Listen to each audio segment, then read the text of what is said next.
In the name of the Father, and the Son, and the Holy Spirit. Amen. Lord, grant us concentration that we may learn, listen, understand, have a peaceful mind, and remember that you're with us always. Amen. Okay, in this video today, I'm going to continue our discussion of coloration, of dyeing, and talking about how we process fibers to be able to include the color. Okay. And so when we talk about dyeing, we need to find a way to make sure the dye will bind to the fiber and not sort of wash out or fade over time. Of course, some of that will happen, but one of the ways that we do this is the use of other materials. And these materials, okay, we're going to talk about mordants today. These materials are going to allow the dye chemical to form a bond, ionic and hydrogen bonds being the most common, to the fiber itself. Okay? And so when we talk about a mordant, okay, this comes from the French word mort, which means to bite. Okay? And so it's going to sort of create this latch or create a conjugation, create a binding that will occur between the dye and the fiber material. This is going to allow the dye then to remain attached to the fiber and give it the color properties based on the dye that's present there. And so, first thing we should do is talk about what type of chemicals make up good mordants. And so there are three classes that I'm going to spend a minute talking about, and then we'll look at how it's done and then what the results are. So the most common types of mordants are metal salts, okay? And these are salts that are made up of a metal ion, okay? And so we'll talk about a few, tin chloride being one, okay? That's a fairly common one. And one of the advantages of metal salts or metals individual that's going to be important is that they allow the formation of a bond between the dye for both protein and cellulose fibers. So cotton and silk or wool will all be able to be treated from that. So some of the most common, but let's say less favored, are going to be lead and chromium. Okay, and lead and chromium, they'll form ions that'll come in there, and those ions are going to then bind to the fiber and allow the conjugation. These two, lead and chromium, sort of traditionally, we would say, would be common ones. They've lost favor over the last few years because they're very toxic. Okay? Lead and chromium have very toxic effects in the environment. Another one is stannous chloride. That was the one that I mentioned already. Okay? Tin chloride. And so in this case, the metal ion will be tin, or SN. And the tin chloride is a good example in that it's a reducing agent, okay? In other words, the tin itself is able to donate electrons to reduce either the cellulose or the proteins that are present in the fiber. And that's going to change the properties of the fiber and allow that fiber then to be able to be used for this purpose of binding to the dye. Some of the materials that are used, and the two that I'll point out here are copper sulfate and ferrous sulfate or iron sulfate. Very common, but one of the properties that we have with these particular mordants is that they are able to create this conjugation to the dye. But they're also going to, in themselves, imply some color or change the color of the dye slightly.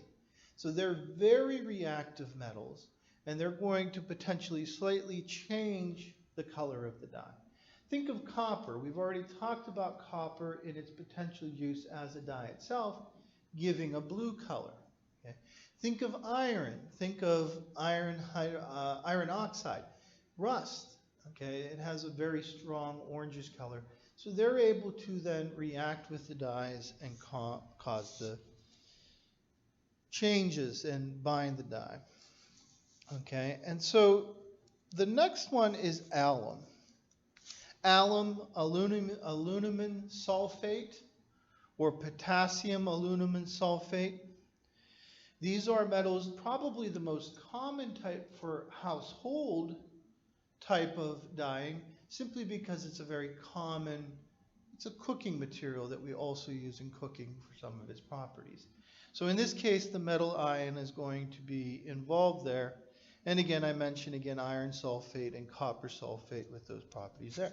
So the metal ions or metal salts are going to be the most common type to create the conjugation. The second type, and I'm showing you an example right here, are tannins. Okay? And you remember we've already talked about tannins a little bit in tannins' ability to bind to leather or bind to the proteins in the hide to tan the leather. And this results comes from the fact that they contain these phenol groups. Okay? And so it's a polyphenol compound, and in and of itself, it really is sort of an indirect, if you will, mordant, in that it's going to bind to metal ions that be present in there. So in western Pennsylvania, we have a lot of calcium in the water. It's very hard water. And so the calcium ions are a metal, and they would be able to bind to that. There's a lot of iron in a lot of the water sources throughout the world. That too could bind. So it's sort of acting as an indirect to form a complex with these metal salts. In fact, as I say there, it may be used as a mordant in association with the metal salts to sort of enhance their ability. Tannins are very commonly used, but remember when we talked about tannins, one other thing you'll notice about these, what do we have in these phenol groups? Okay, we have those conjugated double bonds. And as I told you before, the conjugated double bonds that we have are going to be very important as a color agent. And tannins will have a brownish color to them. So they're going to be a darkening agent too. So they're going to assist in binding, but they're also going to be used in the case of making the colors darker. The final type of mordant are oil mordants. Okay, we could say in this case nonpolar mordants. And nonpolar, if I could spell polar right, nonpolar mordants means that they're going to be used with nonpolar type dyes. Okay, and a lot of times we'll see this used in complex with alum. Okay, to be able to facilitate the mordanting that's going to be present there. In this case, the metal atom will combine with carboxylic groups of the oil and bind the metal that makes the dye, or bind the metal to the dye and create that link there. In some ways, we may be looking at nonpolar dyes binding to the oil, and then the oil through the metal binding to the fiber. So less common, probably the least common out of these groups would be the oil mordants, but they're going to be specific for particular types of dyes. What is the process of mordanting? Well, we have three different types of mordanting that we're going to describe. That's pre-mordanting, okay, meta-mordanting, and after-mordanting.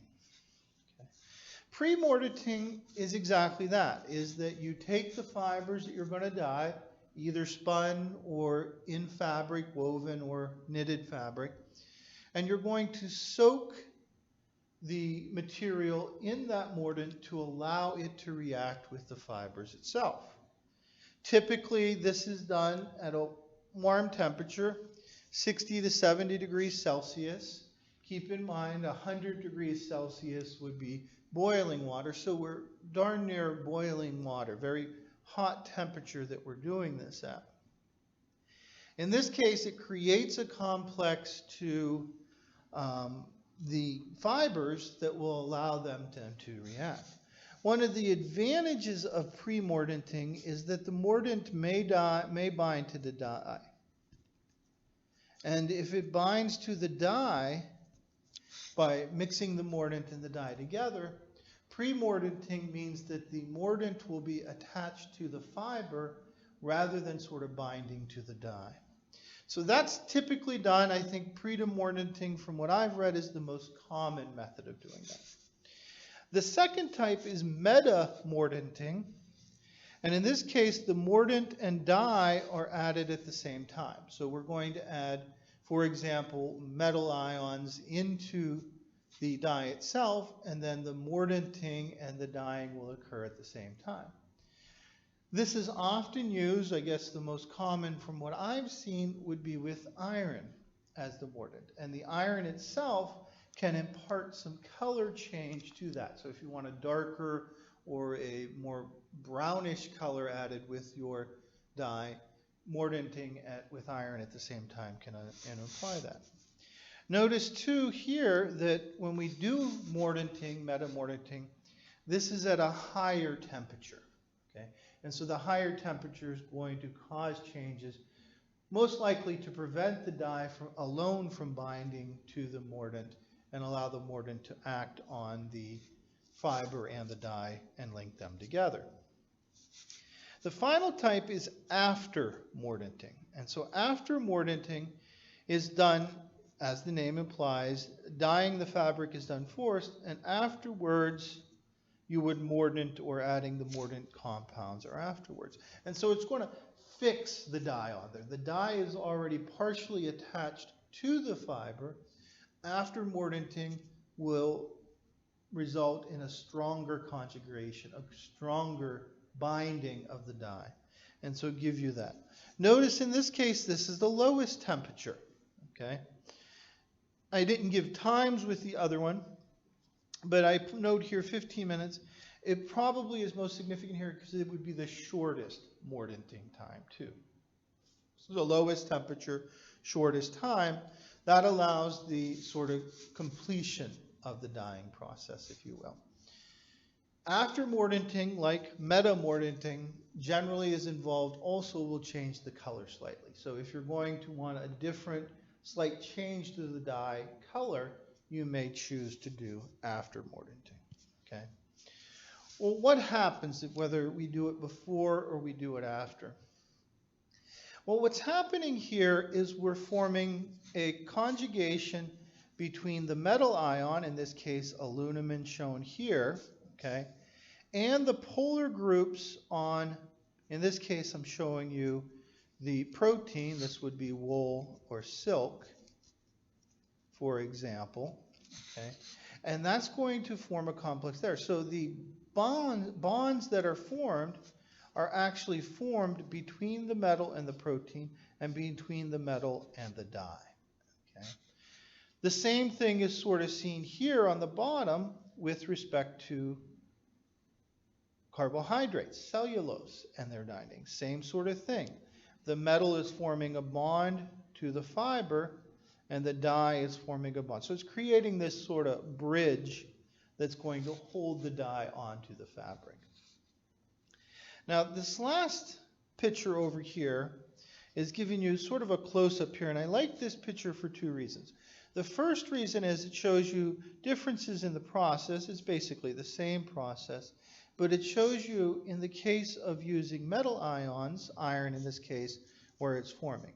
And so we're forming up here are going to be hydrogen bonds, okay? And these hydrogen bonds are what's going to hold the metal onto the dye, okay? In this case, it's Lawson dye.